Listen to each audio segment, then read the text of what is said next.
All right. So before we start, I'm going to show you a quick video that our ambassadors put together to explain a little bit about what we do here.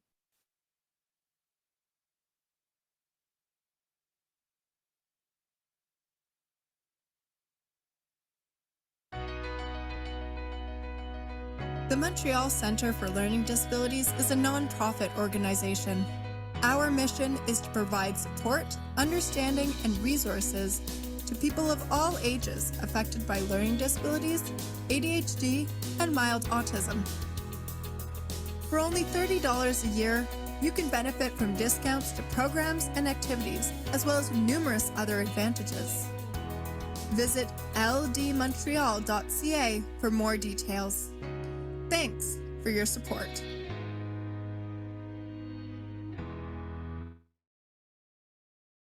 So there you have it. That's our little video on what we do here. And we do rely on memberships to keep us going. And you can easily get a membership at ADDvantagesLearning.ca. Sana, did you want to say anything before I start the video? Sana, you're muted if you're trying to talk. Okay, we'll assume she doesn't have anything else to add. So I'm going to start the video now.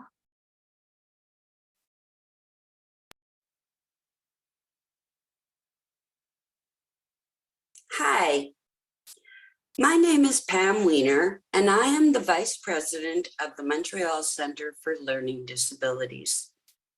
I am very pleased to be here today to present to you Linda Karanzalis, board-certified cognitive specialist, who is the author of Misnamed, Misdiagnosed, Misunderstood, a new book on nonverbal learning disorders and other brain-based challenges.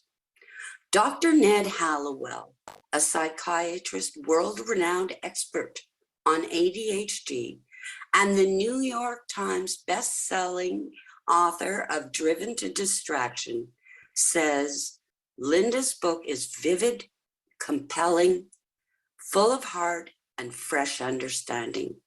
Karanzalis replaces suffering with clarity and triumph for the millions of people with NVLD. Linda, who has NVLD and ADHD herself, has worked for more than 25 years with individuals of all ages with NVLD, ADHD, learning disabilities, and those on the autistic spectrum. As an author, podcaster, presenter, learning specialist, and ambassador for the NVLD Project, she provides validation, awareness, solutions, strategies, and most importantly, compassion to the millions who live with neurodiversity.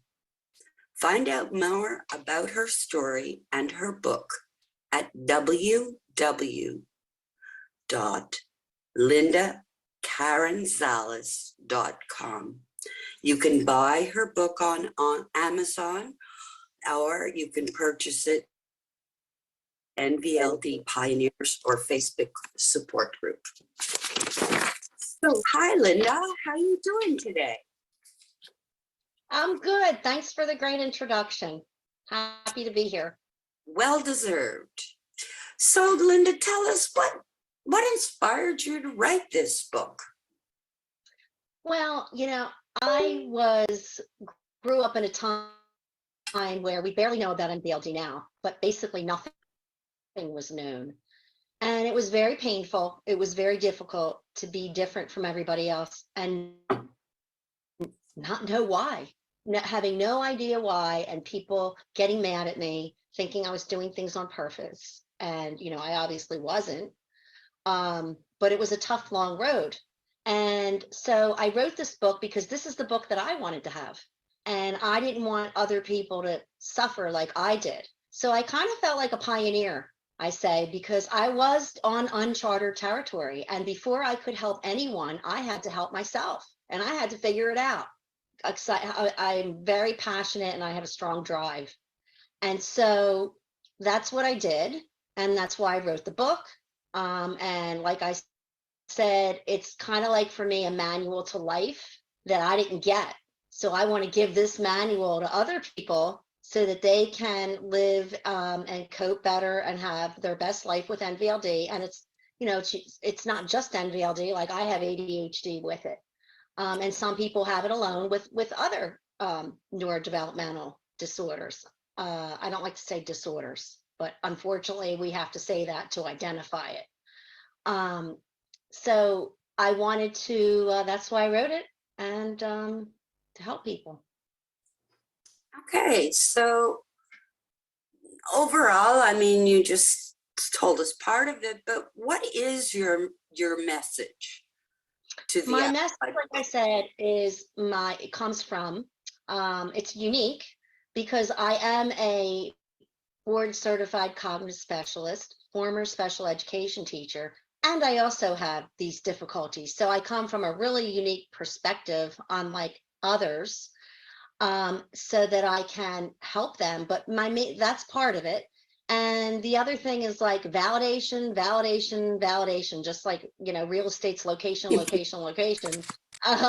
Because these souls are walking around not knowing what is wrong, unidentified, thinking that it's, you know, it's invisible, that it's their fault. And there's a relief in knowing that it's not your fault.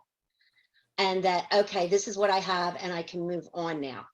A lot of validation, and with my experience, what I can do and what you can do, because I can't reach everybody, that on a mass level, you know, how to help themselves. Okay. Well, I'm a humorous kind of person, so I'd like to know would you consider the most humorous part of your book? Well, you know, I look at the foibles and the things that happen, and sometimes you just have to laugh at yourself because, you know, it's very stressful living with these ADHD and NVLD. Very, very stressful because it's kind of like you're putting fires out all day. So I just come up with little novel ways to, you know, help myself. And some of them are kind of crazy. Can Like you give an if I example? want, yeah. Like if I want to work out, I will, instead of laying my workout clothes, I'll sleep in my leggings and what I'm going to wear to work out, and my socks and everything. So I just have to roll out of bed, put the No sneakers way. on, you know. And when I was in college, you know, it's very hard to get up in the morning with ADHD because the brain doesn't really wake up till later. So I would have everything in my book bag ready, and like some kind of like thing I could take with me to eat, like a bar. And I would just, you know, grab that book bag, again, sleep in what I was going to sleep in, go to campus and act like I just came from the gym, because I needed that time, because the mornings are really stressful and transitions with executive functioning. So that's one of the crazy things I've done and Pretty funny. continue That's to do. pretty humorous. Yeah. Okay, so could you please tell us what is NVLD and what does it look like in terms of strengths and weaknesses? Well, first of all, there's so little known about NVLD. I'll get into that in a second. But because it's not in the DSM, the Diagnostic Statistical Manual of Disorders, it's very difficult to identify it because the professionals are in different camps. No, it doesn't exist. It's some say that it does, some diagnose, some don't. But it is very different than other disorders. And we're hoping that it's going to get into the DSM, because researchers with the NVLD project have submitted a proposal and all their research proving that it's different to get in the DSM. So the difference is in the brains of people that have ADHD and those on the spectrum, and the symptoms. A lot of the symptoms are the same, but they're from different causes. A lot of the interventions will help people that are on the spectrum, autism level 1, ADHD, and other learning disabilities, a host of learning disabilities. But with NVLD, the visual spatial aspect is not, those interventions typically aren't going to help as much. So it needs to get in the DSM, and that's why it's not really known. And the brain, they found that it's a right hemisphere weakness of the brain that connects to the left hemisphere. And so it's kind of like when you have wires and they have that coating around them, you know, that wears off the sheath around there, and it's the connection. And you actually have smaller splenium. Now, people on the spectrum, autism level 1, they have, they're very good in visual spatial processing. So that's one of the differences. Mhm.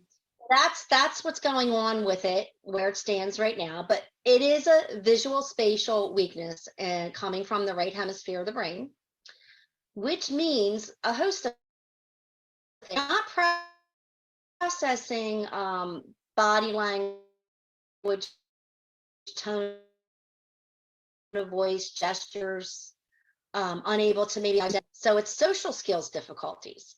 That's part of it. And then it's knowing where your body is in space. Like I'm always bumping into things all the time. Me too. Reading a map. Yeah. Reading a map is impossible for me. It's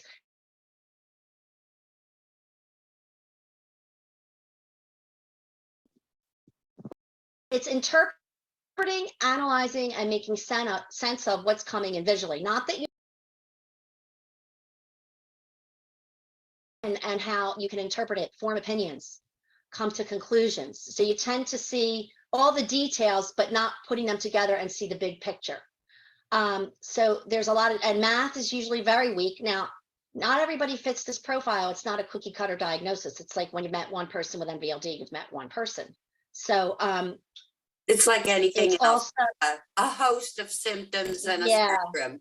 right. And so you're considered to be neurodivergent, which is newer terminology, which shows that we are getting to more an inclusive society, because a lot of people are masking and pretending that they're neurotypical, because neurotypical is the majority of the population who think, behave, and do things basically in the same way. If you're neurodivergent, which is, you know, a lot of these learning disorders and VLD, you do do things differently and behave differently, which typically isn't accepted, because anytime the majority rules, I always say if we were in the majority, they would have the disorder.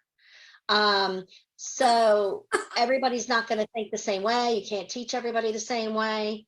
And again, it's making sense of what the eyes see.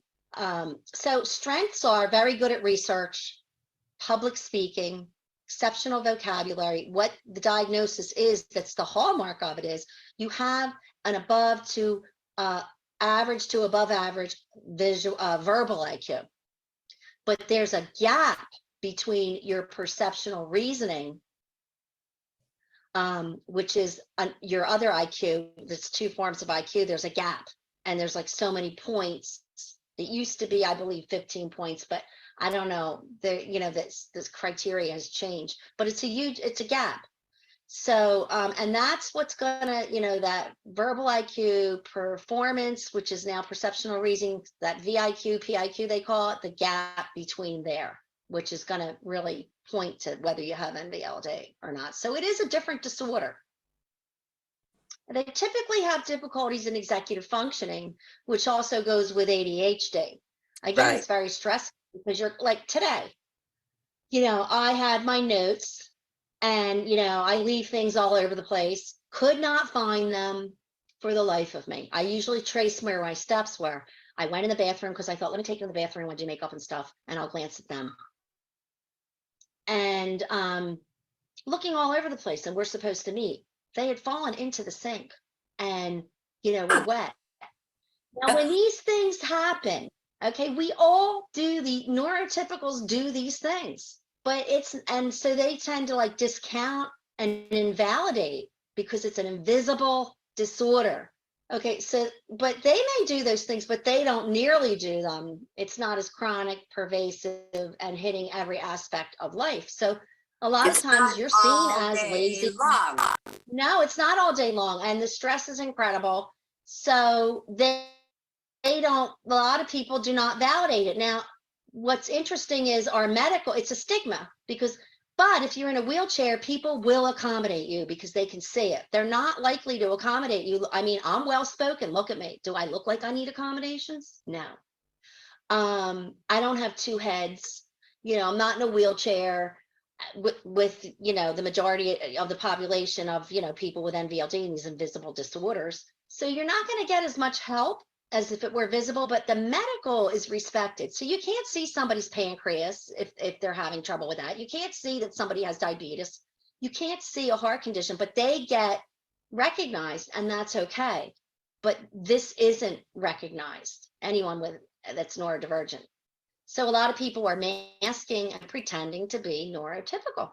And that is very stressful because you're not really truly being yourself.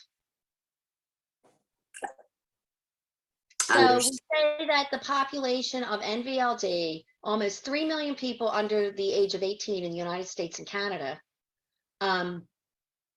either half of those are undiagnosed or misdiagnosed with ADHD, and then they're on medication that does nothing for NVLD.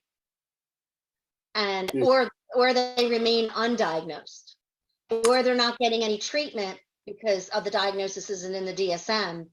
So a lot of them are getting the autistic label just to get that recognition. And I was, you know, just in my Facebook group, NVLD and Neurodivergent Pioneers, someone was just saying, I feel like, you know, I have to pretend that I'm something else to get the recognition and the acceptance. And even when you're on the spectrum, you're not getting much of it anyway if you're masking very well.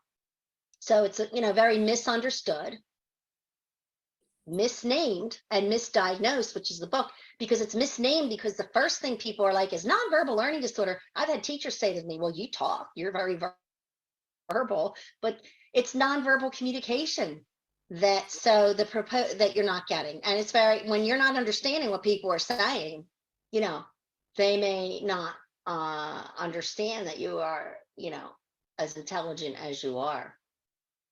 Well, we touched a bit upon Because it has this, nothing but to do I with was it. going to ask if you can give us an example that affected your negative everyday life. I mean, would you like to expand on that, or move along? You know, a lot of depression and anxiety goes with it because you're not, you're not validated. And so when you're not understanding what people are saying, or you're not getting jokes and you're kind of faking it, or you're not getting what they're saying, it's, you know, it's kind of heartbreaking because there's many different studies, but one of them is that 93% of communication is nonverbal. Only 7% is verbal.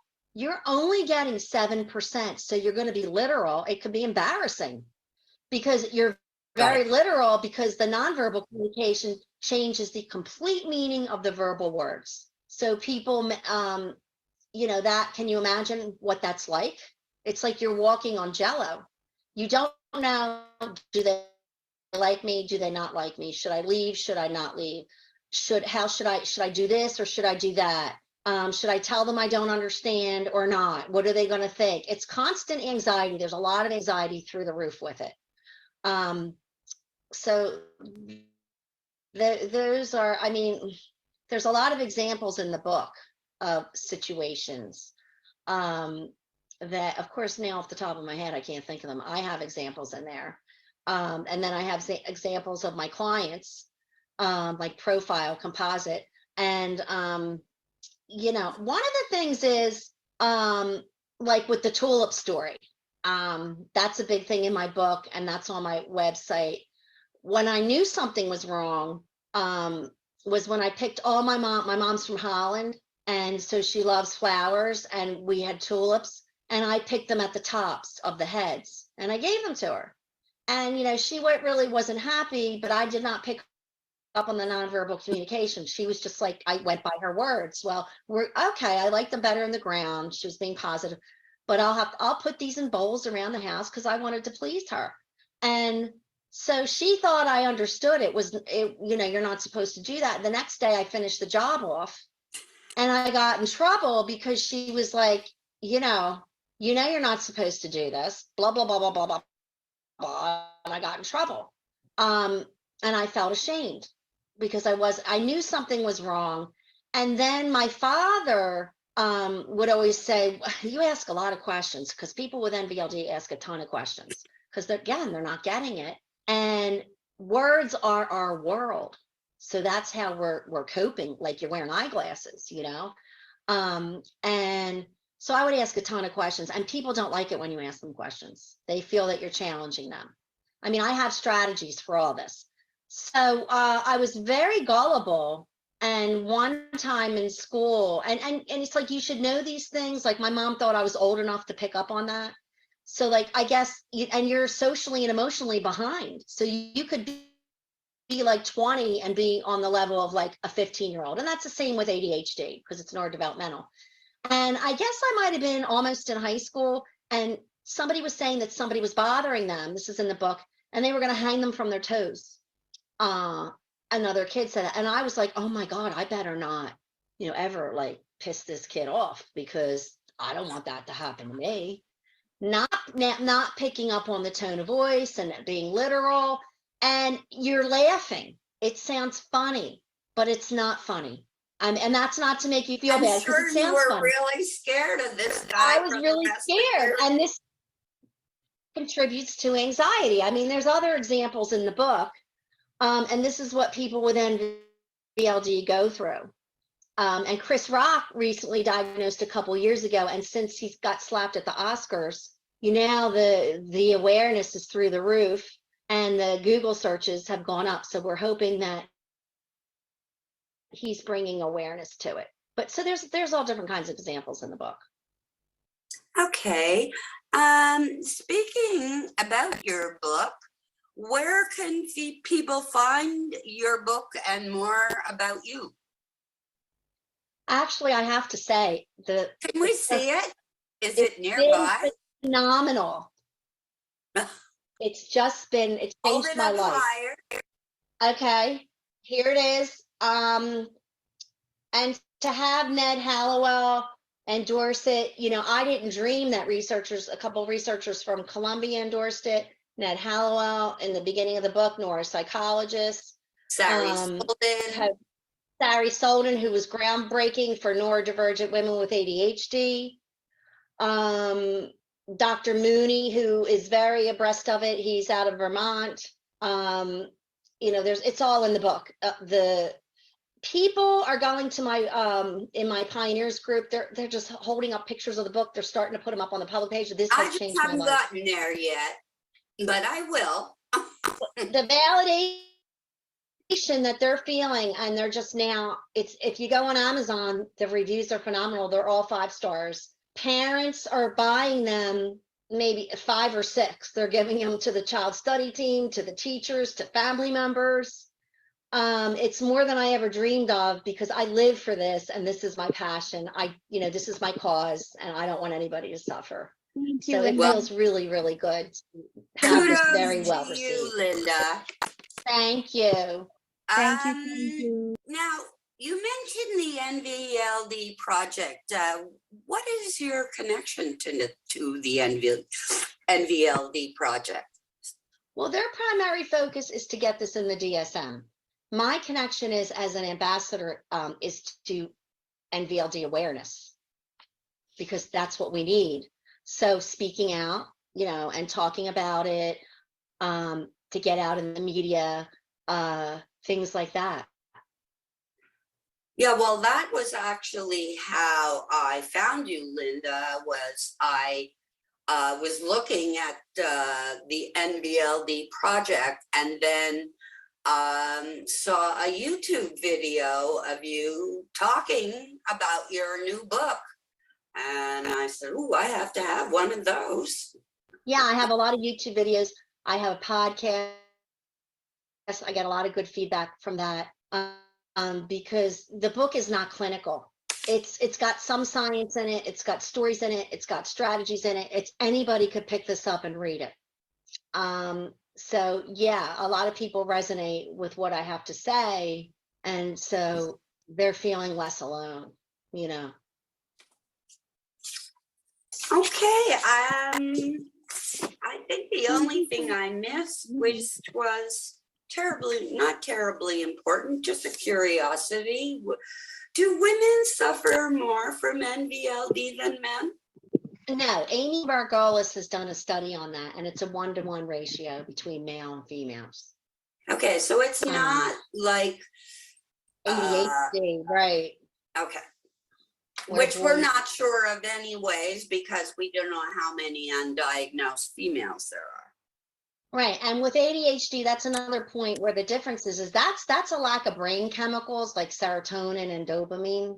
That's the cause of that. Even though they have difficulties from the prefrontal cortex of the brain, which is in common with NVLD, it's also like a neurochemical problem. And well, that leads me to a question, Linda.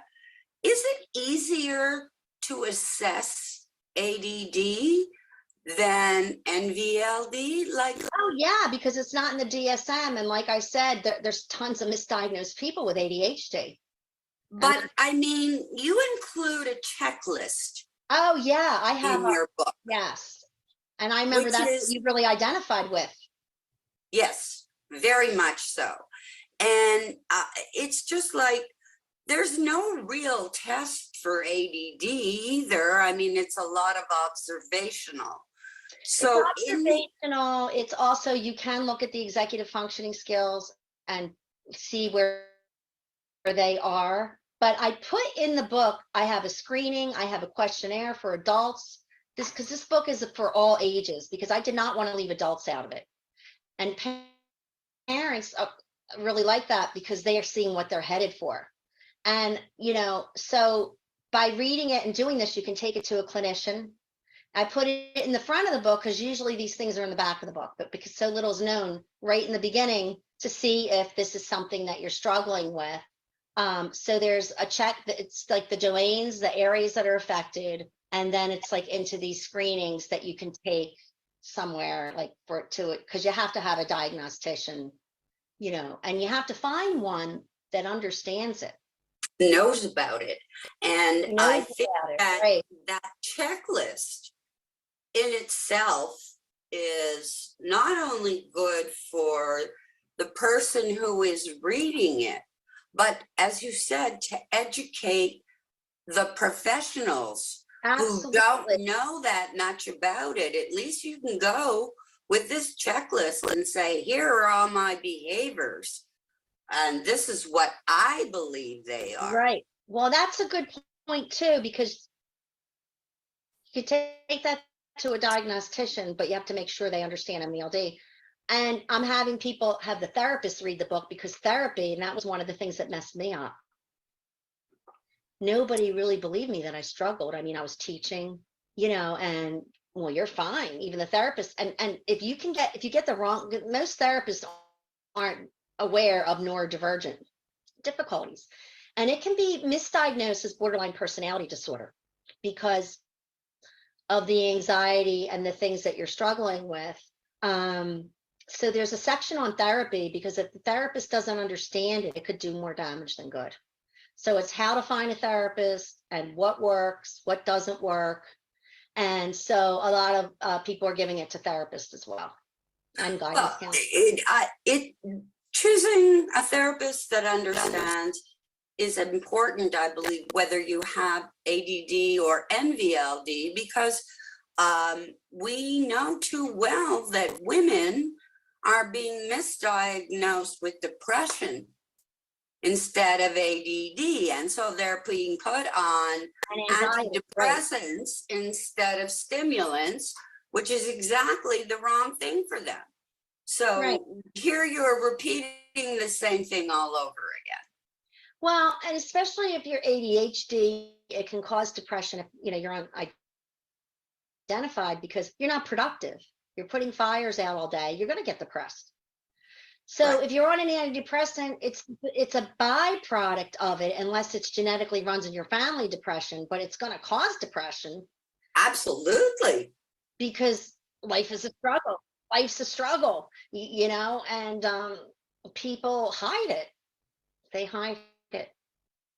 And internalizing it is not particularly good for you. No, because you kind of feel like you're dumb or stupid or it's your fault. Now in the book, I have. I meant physically for your health.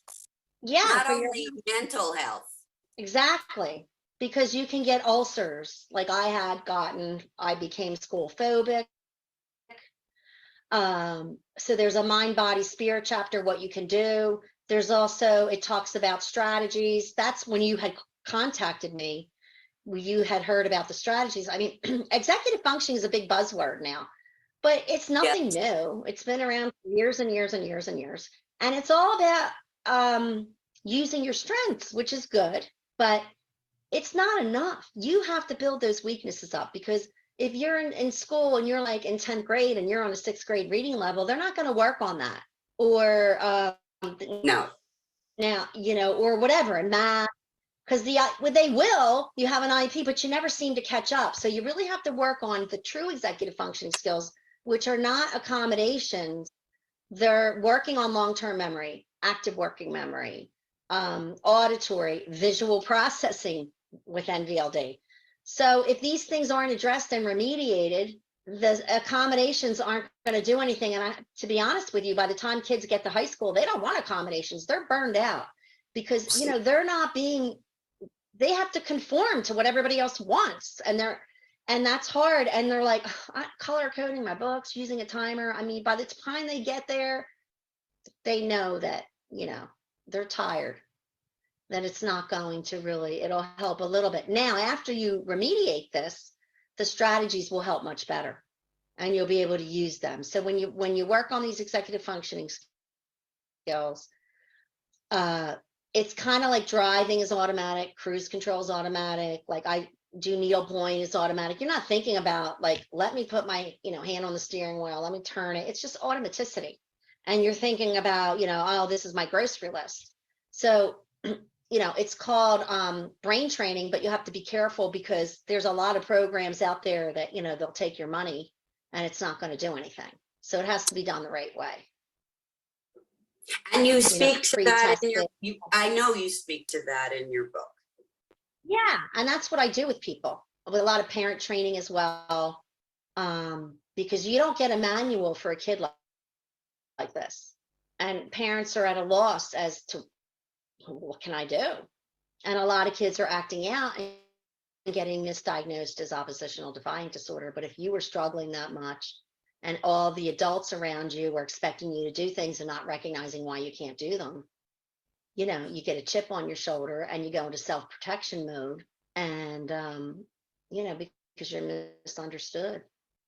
But there are things that you can do, and that's the great thing about it.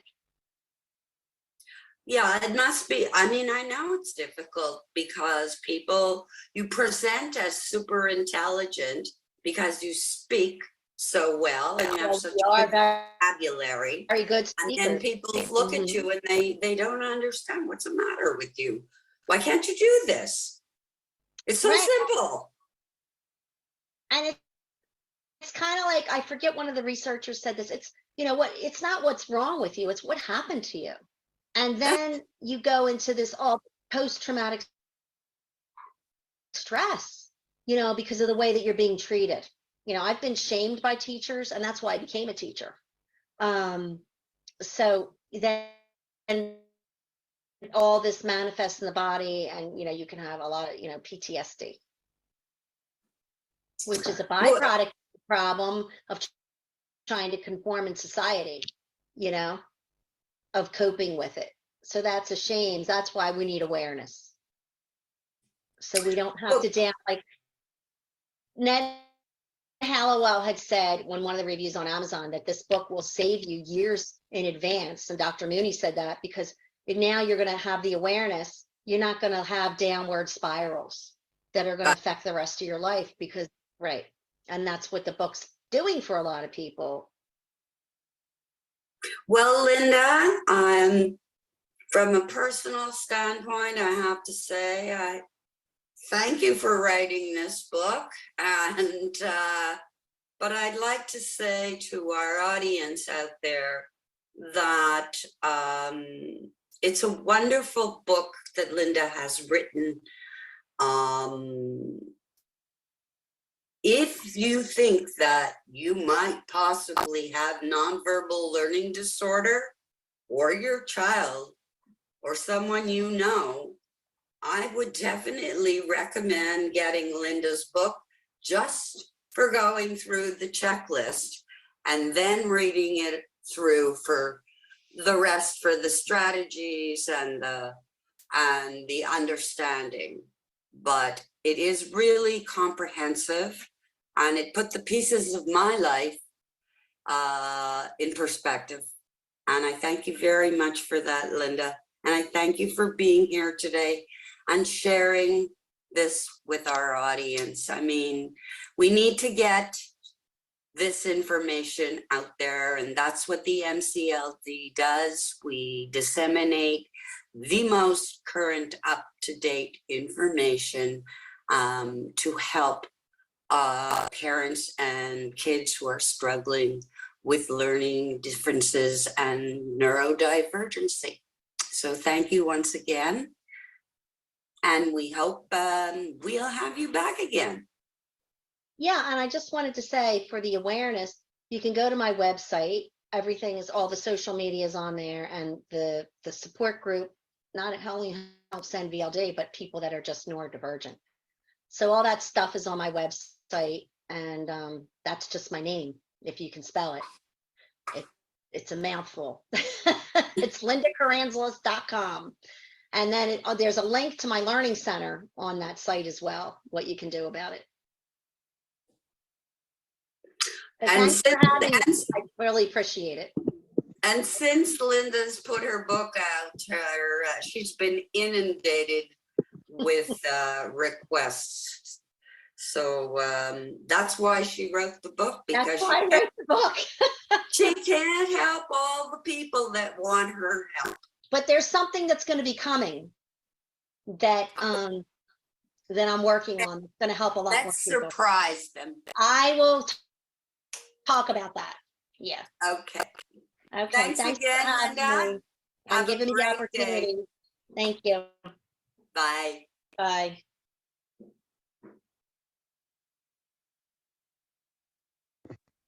Thank you, Linda. So that was a pre-recorded video that Pam and Linda did, I think last week. Yes. Yeah, it was last week, right? Okay. Yes. Did you want to talk about this a bit, Sana? No, to be honest, I want to thank Linda Karanzalis for this interview with our own Pam Weiner. Bringing awareness to NVLD is so important to our community and to society at large. I believe her book will help many people out there. And thank you, everyone, for joining us tonight. I'm going to just play that video that I played earlier. Thank you, Sherry. Just to remind everybody that to go to addmontreal.ca and look at the kinds of benefits you can have. Which one is it? I don't know. Oh no, this is the same thing I just showed you. So we're not going to show this to you again.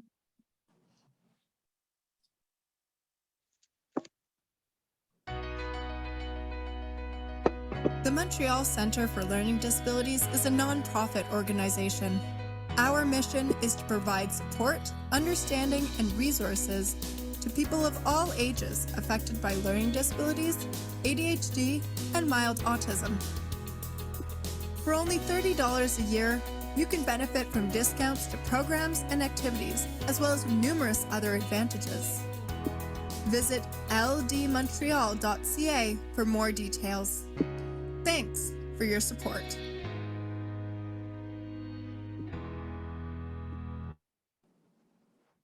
All right, so I am going to stop the recording. Thank you, everybody, and I hope you got something out of it. This will be available on our website, and I'm not sure yet if it's going to be for members only or not. You'll have to go check that out. So thank you, everybody. Thank Thank you, you. Karen.